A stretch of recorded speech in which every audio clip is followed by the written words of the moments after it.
Hi friends, welcome back to our channel. స్టోరీని start చేసేద్దాం. స్నేహ, వసు, దియాలు క్యాఫ్టీరియాకి వెళ్ళి లంచ్ చేసి వస్తారనమాట. వాళ్ళ నేమ్ కోసం వెయిట్ చేస్తూ ఉంటారు. ఫైనల్గా దియా మల్హోత్రా నేమ్ వస్తుంది, డిజైన్ డిపార్ట్మెంట్ జూనియర్ డిజైనర్ అని. ఆ నేమ్ చూసి వెంటనే వసు, స్నేహ చూడండి నా నేమ్ డిస్ప్లే చేశారు అనేసి దియా ఎగ్జైట్మెంట్తో అంటుంది కొంచెం. ఆ తర్వాత కొద్దిసేపు వెయిట్ చేస్తారనమాట. వసు నేమ్ ఎక్కడ రాదు. ఎంప్లాయీస్ లిస్ట్ తీసుకుని స్నేహ ఒకసారి చెక్ చేస్తుంది అనమాట. ఆ లిస్ట్లో కూడా ఎక్కడ వసు నేమ్ కనిపించదు. కనిపించపోయేసరికి స్నేహ ఇలా అడుగుతుంది, వసు నువ్వు నిజంగానే సెలెక్ట్ అయ్యావన్నారా అని అడుగుతుంది. అవును స్నేహ, ఐఎమ్ షూర్. ఇన్ఫ్యాక్ట్ నేను ఆల్రెడీ ఎంప్లాయీ అగ్రిమెంట్ ఫామ్ మీద సైన్ కూడా చేశాను అంటూ స్నేహ చేతిలో ఉన్న లిస్ట్ తీసుకుని వసు చెక్ చేస్తూ ఉంటుంది. స్నేహ వసు మాటలకి షాక్ అవుతుందన్నమాట. ఏంటి, నువ్వు ఆల్రెడీ బాండ్ పేపర్స్ మీద సైన్ చేసావా? అది ఎలా సాధ్యం? ఇప్పటికొచ్చి ఆ ప్రాసెస్ అసలు స్టార్ట్ చేయలేదు. సెలెక్ట్ అయిన వాళ్ళు ఒక్కళ్ళు కూడా బాండ్ పేపర్స్ మీద సైన్ చేయలేదు. ఇన్ఫ్యాక్ట్ దియకు కూడా ఇంకా బాండ్ పేపర్స్ ఇవ్వలేదు. అలాంటిది నీ పేరు కూడా కనిపించట్లేదు. నువ్వు ఎలా సైన్ చేసావు, ఎన్ని సైన్ చేసావు గుర్తుందా అనేసి అడుగుతుంది. అవును, మీ హెచ్ఆర్ హెడ్డే తెచ్చిచ్చింది, నేను సైన్ చేశాను అని వసు అంటుంది. సరే ఒకసారి హెచ్ఆర్ హెడ్ దగ్గరికి వెళ్ళి కనుక్కో డీటెయిల్స్ అనేసి స్నేహ హెచ్ఆర్ వైపు చూపిస్తుంది అనమాట. హెచ్ఆర్ క్యాబిన్ వైపుకి వసు వెళ్తుంది. ఆ హెచ్ఆర్ లీడ్ ఏమో ఏంజల్ రూమ్కి పంపిస్తుంది అనమాట, ఆవిడతో మాట్లాడమని చెప్పి. వసుకి ఏంజల్ చూస్తే ఒక ఫ్యాషన్ ఐకాన్ కింద అనిపిస్తుంది అనమాట. అన్ని బ్రాండెడ్ వేస్తుంది. వావ్ అనుకుంటుంది వసు. ఎక్స్క్యూజ్ మీ మ్యామ్, యాక్చువల్గా నేను ఫైనాన్స్ అండ్ మార్కెటింగ్ డిపార్ట్మెంట్లో సెలెక్ట్ అయ్యాను, కానీ నా నేమ్ ఎందుకు పబ్లిష్ అవ్వలేదు అంటూ ఇంకా ఏదో చెప్పబోతూ ఉంటుంది. ఈలోపు ఏంజల్ కోపంగా ఇలా అంటుంది అనమాట. ఓ వస్తారు నువ్వేనా? నీకు రిషి ఎలా తెలుసు అని డైరెక్ట్గా అడిగేస్తుంది. వసుకేం అర్థం కాదు.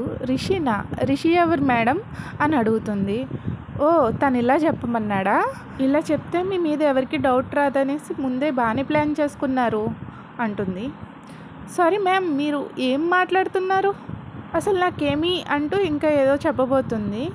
నువ్వు రిషితో పడుకున్నావా అని ఏంజల్ అడుగుతుందనమాట, వసుని మాట్లాడనివ్వకుండా. ఆ క్వశ్చన్ విని ఇంకా వసుకి ఇంకా షాక్ ఫుల్గా. ఈవిడికి ఏమైనా పిచ్చా, ఏం మాట్లాడుతుంది అని వసు మనసులో అనుకుంటుంది. ఎక్స్క్యూజ్ మీ మ్యామ్ అంటుంది. ఒకవేళ నువ్వు నిజంగానే రిషితో పడుకుని ఉంటే, అదే నిజమే అయితే మరీ చీప్గా దీనికోసమా? ఇంకా పెద్దదేదైనా అడగొచ్చు కదా. ఇదేమైనా నీ ప్లాన్నా? ముందు ఇన్నోసెంట్గా చిన్న ప్లేస్లో ఎంటర్ అయ్యి ఆ తర్వాత పెద్ద పొజిషన్స్లో సెటిల్ అవ్వడం కోసం ఇదంతా నీ ప్లాన్నా? ఇలా ఏం ప్లాన్ చేయక్కర్లేదు, నువ్వు డైరెక్ట్గా నీకు ఏ పొజిషన్ కావాలో అది అడిగినా ఇచ్చేస్తాడు అని ఏంజల్ అంటుంది. అప్పుడు వసు ఇలా అనుకుంటుంది, ఛీ ఏం మాట్లాడుతుంది ఇవిడ? నేనే కనుక పాత వసుని అయి ఉంటే ఈ పాటికి తన మెడ పట్టుకొని రూమ్లోంచి బయటకు ఈడ్చేసేదాన్ని. అసలు సెన్స్ ఉందా? అసలు ఏం మాట్లాడుతుందో అర్థమవుతుందా? ఛీ అనుకుంటుంది. మ్యామ్, మీరు ఏం చెప్తున్నారో నాకు అర్థం కావట్లేదు. మీరు ఎవరిని చూసి ఎవరు అనుకుంటున్నారు? నేను ఇక్కడికి నా నేమ్ లిస్ట్లో, ఎంప్లాయీ లిస్ట్లో ఎందుకు కనిపించలేదు అని అడగడానికి వచ్చాను అని వసు అంటుంది. నువ్వు దానికోసం ఏం టెన్షన్ పడాల్సిన అవసరం లేదు, ఎందుకంటే రిషినే డైరెక్ట్గా అపాయింట్ చేశాక నేమ్ లిస్ట్లో ఉండాల్సిన అవసరం ఏముంది అని సీరియస్గా నిలిచి నుంచుంటుంది ఏంజల్. ఏంటి, ఏం మాట్లాడుతున్నారు? డైరెక్ట్గా అపాయింట్ చేయడం ఏంటి? నాకు అసలు రిషి సార్ ఎవరో కూడా తెలియదు, కనీసం ఆయన ఎలా ఉంటారో కూడా తెలియదు. అలాంటిది ఆయన ఎందుకు నన్ను అలా సెలెక్ట్ చేస్తారు అని వసుధర అడుగుతుంది. మరెందుకు నిన్ను తన పర్సనల్ అసిస్టెంట్గా సెలెక్ట్ చేశాడు? నువ్వెవరు కూడా తెలియకుండానే చేస్తాడా అనేసి ఏంజల్ అంటుంది. వసుకి వాళ్ళ కింద ఇంకా భూకంపం వచ్చినట్టు అయిపోతుంది అనమాట. మొత్తం రూమ్ అంతా షేక్ అయిపోయినట్టు అల్లకల్లోలంగా అనిపిస్తుంది ఆ ఫీలింగ్. వాట్ నాన్ సెన్స్, ఎక్కడో ఏదో మిస్టేక్ జరుగుంటుంది మ్యామ్.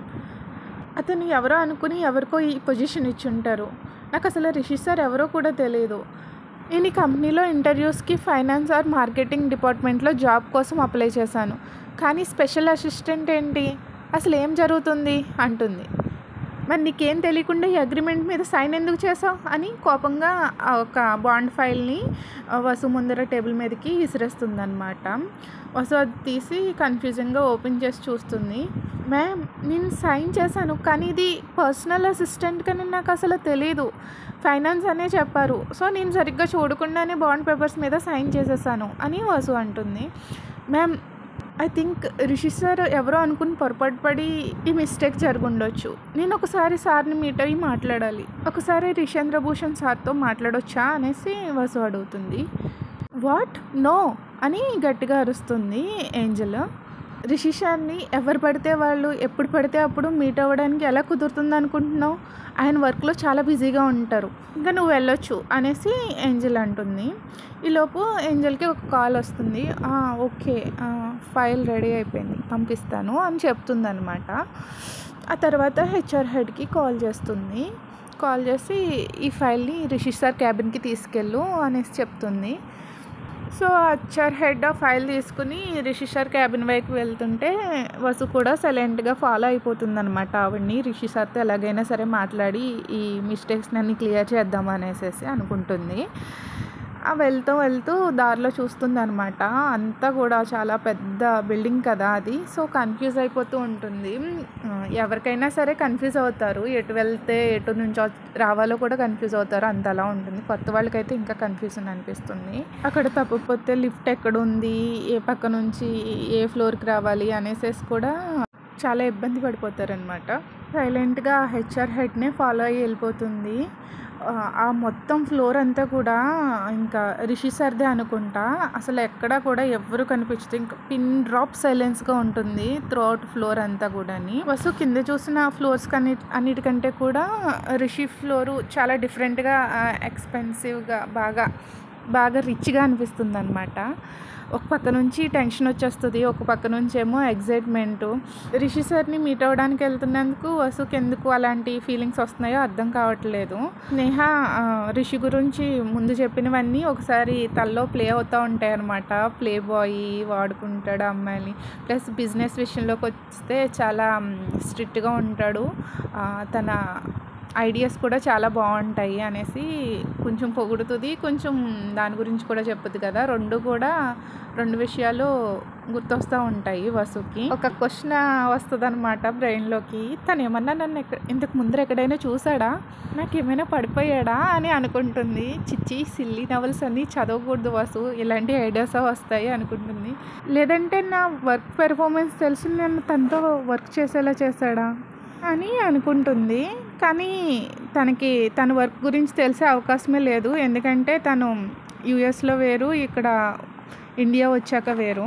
రిషి ఇంతకు ముందర వసుని చూసే ఛాన్సెస్ జీరో అనమాట, అసలు ఉండదు ఆ ఛాన్స్ అనుకుంటుంది. హెచ్ఆర్ హెడ్ ఇలా వెళ్ళగానే వసు డోరు ఓపెన్ చేసి లోపలికి వెళ్ళిపోతుంది. వెంటనే అలారం మోగేస్తుంది అనమాట, డేంజర్ సౌండ్ లాగా. వసు ఒక క్షణం ఆలోచించదు, నేను ఎందుకు ఇంత అండర్ ఎస్టిమేట్ చేశాను. The great Bhushan group of కంపెనీస్లో ఎవరు పడితే వాళ్ళు ఇలాగా ఎంటర్ అయిపోవడానికి ఉండదని ఎందుకు ఆలోచించలేకపోయాను వసు అనుకుంటుంది. అందులోనూ CEO క్యాబిన్లోకి అనుకుంటుంది. ఆ అల్లారం మొగ్గాని ఎక్కడి నుంచి వచ్చారో తెలియదు, చుట్టూరు ఇంకా పరిగెట్టుకుంటూ వచ్చేస్తారనమాట వసు వైపు. ఒక 8 మెంబర్స్ అయినా వచ్చుంటారు సెక్యూరిటీ గార్డ్స్. తన బ్యాగ్ తీసేసి ఒకళ్ళు చెక్ చేస్తారు, తన్నేమో ఒకళ్ళు చెక్ చేస్తూ ఉంటారు. వసు మైండ్ బ్లాంక్ అయిపోతుంది అనమాట, తన నోటంటే మాట కూడా రాదు, ఎందుకంటే ఓ పక్కన భయం వేసేస్తూ ఉంటుంది వాళ్ళందరినీ చూసి.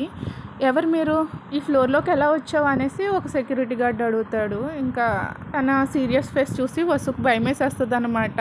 గొయ్యి తీసుకుని అక్కడే కప్పెట్టేసుకుని పూజ చేసుకోవాలనిపిస్తుంది. నేను మాట్లాడతాను అనేసి పక్కకు జరగమంటాడు అనమాట దూరం నుంచి. అప్పుడు ఆ వాయిస్ విని వసు చూస్తుంది, సెక్యూరిటీ గార్డ్స్ పక్కకు జరుగుతారు. దూరం నుంచి ఒక హ్యాండ్సమ్ అబ్బాయి కళ్ళు చుట్లించుకుంటూ వసు వైపు వస్తాడనమాట. అది చూసి గుటకలు మింగుద్ది.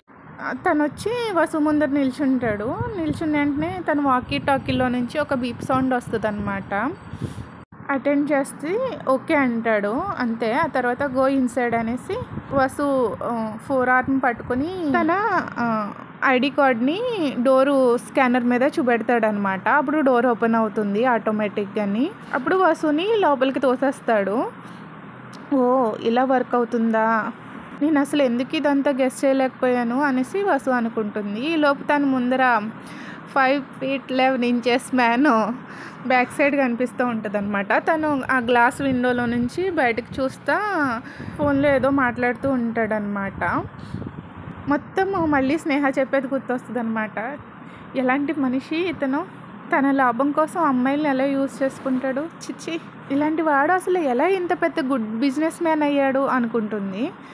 రిషి వాయిస్ సౌండ్ వినిపిస్తుంది కదా, తను నవ్వుతా మాట్లాడడము ఆ టోను విని వసుకు అర్థమైపోతుంది ఈరోజు ఎవరితోనో నైట్ స్పెండ్ చేయబోతున్న అమ్మాయితో ఇంతలా నవ్వుతూ మాట్లాడుతున్నాడు అనేసి అనుకుంటుంది.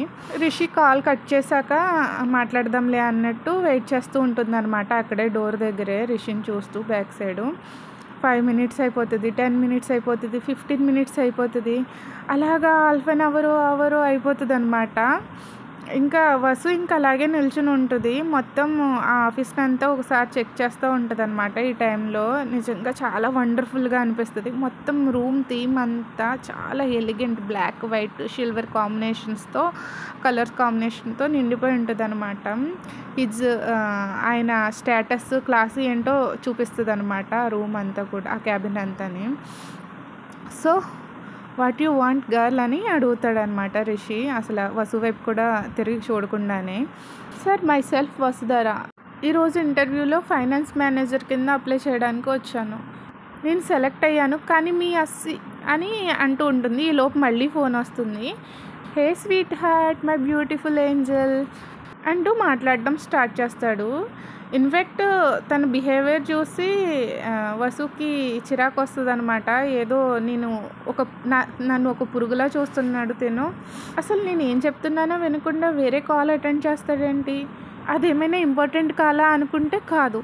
తను అలా లవ్వీడవ్వీగా మాట్లాడుతూ చెత్తలో కన్వర్జేషన్ మాట్లాడుతున్నాడంటే ఖచ్చితంగా ఒక అమ్మాయి అయి ఉంటుంది అనుకుంటుంది. ఫోన్ పెట్టడం, ప్రతిసారి మళ్ళీ ఏం కావాలి ఎందుకు వచ్చావని అడగడం, ఇలాగా ఈ లోపు మళ్ళీ ఇంకొక అమ్మాయి నుంచి కాల్ రావడం, ఇలా అటెండ్ చేస్తాడు. అస్సలు వసుకి పేషెన్స్ మొత్తం పోతుందన్నమాట. వసుకి ఇంకా బ్లడ్ బాయిల్ అయిపోతుంది, తల మీద నుంచి కాళ్ళు వరకు సర్రని ఎక్కుతుంది. ఇంతకు మించి లిమిట్స్ క్రాస్ చేస్తే ఇంకా అస్సలు ఒప్పుకోలేదన్నమాట. ఫుల్ రేస్తో రిషి వైపు వెళ్ళిపోయి రిషి ఫోన్ పట్టుకుని లాగేసుకుని కోచ్ మీదకి గిరిగేసేస్తుంది అనమాట. వాట్ ద బ్లడీ హెల్ అనేసి గట్టిగా అరిచి రిషి వసు వైపు తిరుగుతాడు. రిషి ఫేస్ని చూసిన నెక్స్ట్ సెకండ్ వసు కాళ్ళ కింద మళ్ళీ భూకంపం వచ్చేస్తుంది అనమాట. వెంటనే అక్కడ నుంచి దూరంగా ఎక్కడికైనా పారిపోవాలనిపిస్తుంది. ఈరోజు మార్నింగ్ ఎవరి మీద అయితే మురికి నీళ్ళు పోస్తుందో తను ఎదుర్కొంటూనే ఉంటాడనమాట. తనేనా రిషీంద్రభూషణ్, నా న్యూ బాస్నా అని అనుకుంటూ యూ అనేసి ఫింగర్ చూపిస్తుంది అనమాట, 4 finger, నువ్వేనా అన్నట్టు. రిషి ఆ వేలు చూసి అన్నట్టు సైడ్ స్మైల్ ఇచ్చి వెళ్ళి తన చైర్లో కూర్చుని వసు వైపు తిరిగి స్వింగ్ లాగా ఊగుతూ ఉంటాడనమాట, ముందరికి వెనక్కి కాల్ మీద కాల్ వేసుకొని. ఎస్ నేనే, కన్నింగ్, యారోగెంట్, మెర్సిలెస్ అంటూ ఊగుతూ ఉంటాడనమాట చైర్లోని. వసుకి ఇంకా ఏం మాట్లాడాలో కూడా అర్థం అవ్వదు. మార్నింగ్ ఏం జరిగిందో అంతా ఫ్లాష్ బ్యాక్ వస్తుందన్నమాట, కళ్ళ ముందర కనిపిస్తుందన్నమాట. వసు హార్ట్ అయితే ఇంకా చాలా స్పీడ్గా కొట్టేసుకుంటుంది. I think Hyderabad is really small.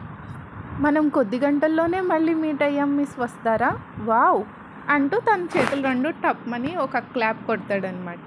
వసుకి ఏం చెప్పాలో అర్థం కాదు. అనేసి అంటుందన్నమాట. అని ఇప్పుడు చెప్పు నీ ప్రాబ్లం ఏంటి అనేసి సీరియస్ ఫేస్ ఎక్స్ప్రెషన్స్ పెట్టి అడుగుతాడు.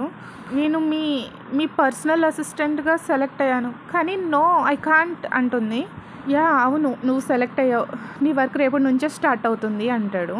ఎవరు చెప్పారు నేను వర్క్ స్టార్ట్ చేస్తానని అని వసు అంటుంది. ఐ సెట్ అంటాడు. సారీ సార్, నేను మీ పర్సనల్ అసిస్టెంట్ కింద వర్క్ చేయలేను అంటుంది. నీకు అలా చెప్పే రైట్ లేదు, ఆ పొజిషన్లో లేవు మిస్ వస్తారా, నువ్వు ఇప్పుడు భూషణ్ గ్రూప్ ఆఫ్ కంపెనీస్లో అఫీషియల్ ఎంప్లాయీవి అంటాడు. నువ్వు ఆల్రెడీ అన్ని రూల్స్ రెగ్యులేషన్స్ చూసిన తర్వాతే ఈ అగ్రిమెంట్ మీద సైన్ చేసావని అనుకుంటున్నాను అంటాడు. దిస్ ఇస్ చీటింగ్, నేను ఫైనాన్స్ డిపార్ట్మెంట్లో సెలెక్ట్ అయ్యాను, మీ అసిస్టెంట్గా కాదు. మీరు మార్నింగ్ జరిగింది దృష్టిలో పెట్టుకుని ఇదంతా కావాలనే చేస్తున్నారు, నా మీద రివెంజ్ తీర్చుకోవడానికి ఇలా చేశారు కదా అనేసి వసుధార గట్టిగా అరుస్తుంది.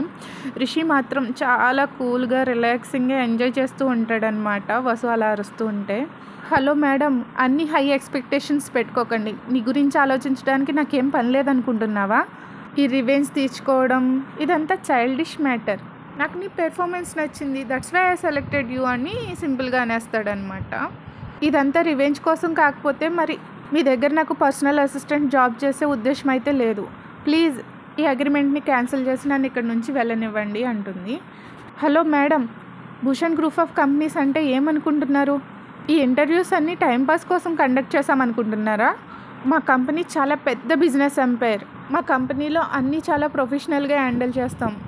ఇది మీలాంటి అమ్మాయిలు ఆడుకునే ప్లే గ్రౌండ్ కాదు. What are you talking nonsense? Don't waste my time. మీకు ఈ విషయంలో ఏదైనా ప్రాబ్లం ఉంటే వెళ్ళి నా లీగల్ టీమ్ని మీట్ అవ్వండి అంటూ వసుధార వైపు సీరియస్గా చూస్తూ చైర్లోంచి లేస్తాడనమాట. రిషి అంత కోపంగా మాట్లాడేసరికి వసుకి వణుకొచ్చేస్తుంది. రిషి ఫేస్లో సీరియస్నెస్ ఎక్స్ప్రెషన్స్, ఆ వాయిస్ టోను వినేసి. అఫ్ కోర్స్ నేను లీగల్గానే మిమ్మల్ని అప్రోచ్ అవుతాను అనేసి వసు అంటుంది.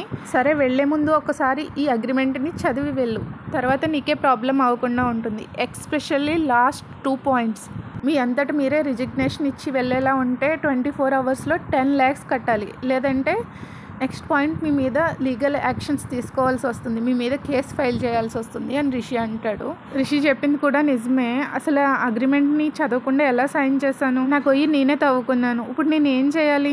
ఇతను చెడ్డవాడు అనుకున్నాను కానీ మరీ ఇంత ఈవిల్ అని నేను అస్సలు ఎక్స్పెక్ట్ చేయలేదు అనేసి వసు అనుకుంటుంది. కానీ ఇంత జరిగి ఇన్ని డైలాగ్స్ కొట్టాక ఇప్పుడు కాళ్ళ బెరానికి వస్తే బాగోదనేసి రిషి వసు ప్రైడ్ కొంచెం దెబ్బతింటుంది కదా, ఏమనాలో తెలియక వాట్ ఎవర్, మీ పెన్తో సైన్ చేయడానికి రెడీగా ఉండండి. ఎవరు పెడతారు ఇలాంటి చెత్తలో రూల్స్ రెగ్యులేషన్స్? రిడిక్యులస్ అంటూ వేలు చూపిస్తుంది అనమాట రిషి వైపుకి. వసు ఎప్పుడైతే వేలు చూపించి అలా మాట్లాడిందో ఛాలెంజింగ్గా, అప్పుడు అర్థం కాలేదు వసుకి తన కౌంట్ డౌన్ స్టార్ట్ అయింది అనేసి. రిషి క్యాబిన్లో నుంచి బయటకు వచ్చేస్తుంది అనమాట, ఇలా లీగల్ టీమ్ డిపార్ట్మెంట్ని మీట్ అవ్వడం కోసం అనేసి. చాలా రేజ్గా కిందకు వచ్చేస్తుంది. వసు అలా లీగల్ డిపార్ట్మెంట్ వైపుకు ఫాస్ట్గా నడుస్తూ ఉంటే మధ్యలో దియా, స్నేహాలు కూడా వసుని కలుస్తారు. ఏమైంది, ఎక్కడికి వెళ్ళావు అని స్నేహ అడుగుతుంది. సచ్ ఏ హైపోక్రేట్ అంటుంది. ఎవరు అని దియా అంటుంది. ఇంకెవరు ఉన్నాడుగా, ఆ రిషేంద్ర భూషణే అంటుంది. ఏంటది, నెమ్మదిగా మాట్లాడు, ఎవరైనా వింటే ప్రాబ్లం అవుతుంది వసు అని స్నేహ అంటుంది. వింటే విన్ని, ఐ డోంట్ కేర్, అసలు తను ఏం చేశాడో తెలుసా అని వసు అంటుంది. వసు ఏ క్షణమైనా ఏడ్ చేయొచ్చు, ఫుల్ కన్నీళ్ళని హోల్డ్ చేసుకుంటూ ఉంటుందన్నమాట. వసు ఆ డైలాగ్ వినేసి స్నేహ కళ్ళు నోరు కూడా ఓపెన్ చేసేస్తే షాకింగ్గా ఉంటుంది. డిడ్ హీ ట్రై టు అనేసి అడుగుతుంది అనమాట. అంటే తన గురించి తెలుసు కదా, సెక్షువల్గా ఏమైనా అబ్యూస్ చేశాడా అన్నట్టు. చిచ్చి, shut up Sneha, not that, he trapped me, నేను ఇప్పుడు తన పర్సనల్ అసిస్టెంట్ని అంటూ చాలా అన్వయంగా చెప్పుద్ది అనమాట, చిరాగ్గా ఫేస్ ఎక్స్ప్రెషన్స్ పెట్టుకుని. వాట్ అని గట్టిగా అరుస్తుంది Sneha. But how, I mean why, ఎందుకు నువ్వు తన పర్సనల్ అసిస్టెంట్? నువ్వు అసలు కనీసం హెచ్ఆర్ స్పెషలిస్ట్ కూడా కాదు, అలాగే ఎక్స్పీరియన్స్ కూడా లేదు, కానీ తను ఎందుకు నిన్న అలా అని దియా అడుగుతుంది. మీకు ఈరోజు మార్నింగ్ ఏం జరిగిందో చెప్పాను కదా, నా బ్యాడ్ లక్ ఏంటంటే అది తినే ఈ క్రీప్నే మిస్టర్ రిషేంద్ర భూషణ్, తను నా మీద రివెంజ్ తీర్చుకోవడానికి ఇదంతా చేస్తున్నాడు అనేసి అంటుంది. వసు మాటలు విని వాట్ అని దియా షాక్ అవుతుంది. యు మీన్ నువ్వు మురికి నీళ్ళు పోసింది రిషి సార్ మీద అని వణికిపోతుంది అనమాట స్నేహ. స్నేహ, నువ్వు తన సైడ్ మాట్లాడకు, ఆ తప్పంతా తనదే, ముందు తనే స్టార్ట్ చేశాడు అని వసు ఏడుపు ఫేస్ పెడుతుందనమాట. స్నేహ తిన్న పట్టించుకోకుండా రిషి వైపు మాట్లాడుతున్నందుకు. Vasu, why can't you girl, ఎన్నిసార్లు చెప్పుంటాను నీ షార్ట్ టెంపర్, నీ కోపాన్ని కంట్రోల్ చేసుకోమని. నీ కోపం వల్లే నువ్వు ఇండియా దాకా వచ్చావు, నీకు ఇదేం ఫస్ట్ టైం కాదు, నీ లైఫ్ని నువ్వే స్పాయిల్ చేసుకుంటున్నావు, నీకు శత్రువులు వాళ్ళు ఎవరు కాదు, నీకు నువ్వే పెద్ద శత్రువి అని స్నేహ గట్టిగా అరుస్తుంది కోపంతో. వసు కూడా షాక్ అయిపోతుంది అనమాట. దియా వసులు ఎప్పుడు గొడవ పడినా సరే వాళ్ళిద్దరిని కామ్ చేసేది స్నేహ మాత్రమే, అలాంటిది స్నేహ అరిచేసరికి వసు కూడా కొంచెం షాక్ అవుతుంది. స్నేహ, ఒక్క నిమిషం ఆగు, నేను మాట్లాడతాను అని దియా అంటుంది. సరే వసు, ఇప్పుడు నువ్వేం చేద్దాం అనుకుంటున్నావు అని దియా అడుగుతుంది. నేను తన పర్సనల్ అసిస్టెంట్గా వర్క్ చేయను, ఇదంతా రివెంజ్ కోసమే చేస్తున్నాడని కంపెనీ లీగల్ టీమ్కి కంప్లైంట్ చేస్తాను. వాళ్ళ స్టూపిడ్ కండిషన్స్కి నేను అసలు ఒప్పుకోను. ఆయన కింద నేను అన్నాళ్ళు వర్క్ చేయడం అంటే నా వల్ల కాదు. ఒకవేళ వర్క్ చేయకపోతే నేను పెనాల్టీ కట్టాలంట అనేసి పేపర్స్ని చూపిస్తుంది అనమాట వాళ్ళకి. ఇదంతా నార్మల్లే కదా కంపెనీస్లో వర్క్ చేసేటప్పుడు అనేసి స్నేహ అంటుంది. అవును స్నేహ, ఇదంతా కామన్ రూల్స్.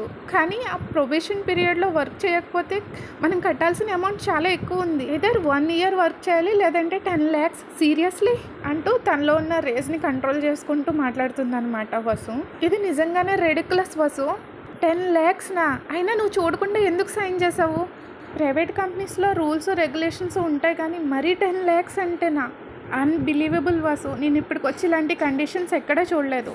ఇది చాలా పెద్ద కంపెనీ. వాళ్ళకి కావాల్సిన రూల్స్ వాళ్ళకి కావాల్సిన టైంలో ఎప్పుడైనా మార్చుకునే అవకాశం వాళ్ళకు ఉంది. నువ్వు లీగల్గా వెళ్ళినా వాళ్ళు నీకు సపోర్ట్ చేస్తారనుకుంటున్నావా? ఇదేం గుడ్ ఐడియా కాదు వాసు. కంపెనీయే వాళ్ళది అని స్నేహ అంటుంది. వసు, మనం ఇప్పుడు లీగల్గా వెళ్తే కేసు అదే అవుతుంది. డెఫినెట్గా పోలీసులు అందరూ ఇన్వాల్వ్ అవుతారు. నువ్వు ఒకటి మర్చిపోకు, మనం ఇంకా ప్రాబ్లమ్స్ని పెంచే వాళ్ళం అవుతాం. మనం ఇండియాకి ఏ కండిషన్లో ఏ సిచ్యుయేషన్లో వచ్చామో మర్చిపోకు. మనం ఇండియాలో ఇల్లీగల్గా కలిసిపోయాము. మన దగ్గర ప్రాపర్ పాస్పోర్ట్ లేదు, వీసా లేదు. ఇప్పుడు మనం సబ్మిట్ చేసిన సర్టిఫికేట్స్ కూడా ఫేక్నే. ఇప్పుడు ఎంక్వైరీలు కేసులు అంటే ఖచ్చితంగా మన మాస్క్స్ తీయాలి. మనం ఇంత దూరం ఎందుకు వచ్చాం వాసు? ఇది వెళ్ళిపోవడానిక? ఇంతకు ముందైతే ఆ అమౌంట్ మనం నిమిషాల్లో ట్రాన్స్ఫర్ చేసేవాళ్ళం. కానీ ఇప్పుడు మన కండిషన్, మన సిచ్యుయేషన్ వేరు. అది అర్థం చేసుకో వాసు. నువ్వు అక్కడికి వెళ్ళి ఏ ఫుట్పాత్ మీదైనా పడుకుంటావేమో. నేను అలా కాదు. నేను యూఎస్ వెళ్ళడం జరిగితే అది నా శవమే అవుతుంది. ముందే చెప్పేస్తున్నా, నా ఫెనరల్ ఫంక్షన్కి ఖచ్చితంగా రండి అని దియా అంటుంది. దియా అలా కోపంగా చెప్పేసరికి వసు ఆలోచిస్తుంది అనమాట, ఈ కండిషన్లో వెళ్ళడం మంచిది కాదు అనేసి. వసు కనుక ఇప్పుడు లీగల్ డిపార్ట్మెంట్ని మీట్ అయితే వాళ్ళతో పాటు స్నేహాన్ని కూడా పెట్టించినట్టు అవుతుంది. తను కూడా ప్రాబ్లమ్స్ ఫేస్ చేయాల్సి వస్తుంది ఫేక్ సర్టిఫికేట్స్ని అప్రూవ్ చేసినందుకు. ఒక్కసారి ఆలోచించు వసు. మన కోసం కాకపోయినా స్నేహ కోసమైనా ఆలోచించు. కొన్ని నెలలు ఎలాగోలా ఓపిక తెచ్చుకుని వర్క్ చేయి. ఈలోపు ఎలాగోలా ఏదైనా మార్గం ఆలోచిద్దాము. ఆ పెనాల్టీ అమౌంట్ అడ్జస్ట్ చేసే వరకు ఎలాగోలా భరించు వసు ప్లీజ్ అంటుంది దియా. వసు ఆలోచిస్తుంది, వాళ్ళు చెప్పేది కూడా నిజమే అని. తను ఒక్కదాని సెల్ఫిష్నెస్ కోసం తను బాధపడాలనేసి వీళ్ళిద్దరిని సఫర్ చేయడం కూడా వసుకి ఇష్టం ఉండదు. రిషి మాటల్లోనే అర్థమైపోతుంది వసుకి. వసు బ్రతుకుండగానే రిషి తనని తినేస్తాడనేసి. You can do it Vasu. ఈ ప్రొబేషన్ పీరియడ్ అయిపోయే వరకు ఎలాగోలాగా గడిపేస్తాను. తను ఏం చేసినా పట్టించుకోకుండా నా కోపాన్ని కంట్రోల్ చేసుకుంటూ నా డ్యూటీ ఏదో నేను చేసుకుంటూ వెళ్ళాలి అనుకుంటుంది. ఓకే గాయస్, నేను ఈ జాబ్ చేస్తానని వసు కొంచెం స్మైల్ ఇస్తుంది. నాకు ఓకే పర్లేదు భరిస్తాను అన్నట్టు. వసు దియాలు వాళ్ళు ఫాస్ట్కి గుడ్ బై చెప్పేసి ప్రెజెంట్కి వెల్కమ్ చెప్తారు. ఫ్రెండ్స్ ముగ్గురు గ్రూప్ హగ్ ఇచ్చుకుంటారు. ఈ నిమిషం నుంచి వాళ్ళు భూషణ్ గ్రూప్ ఆఫ్ కంపెనీస్లో వర్క్ చేయడం స్టార్ట్ చేసినట్టే. వాళ్ళ కౌంటర్ కూడా స్టార్ట్ అయింది.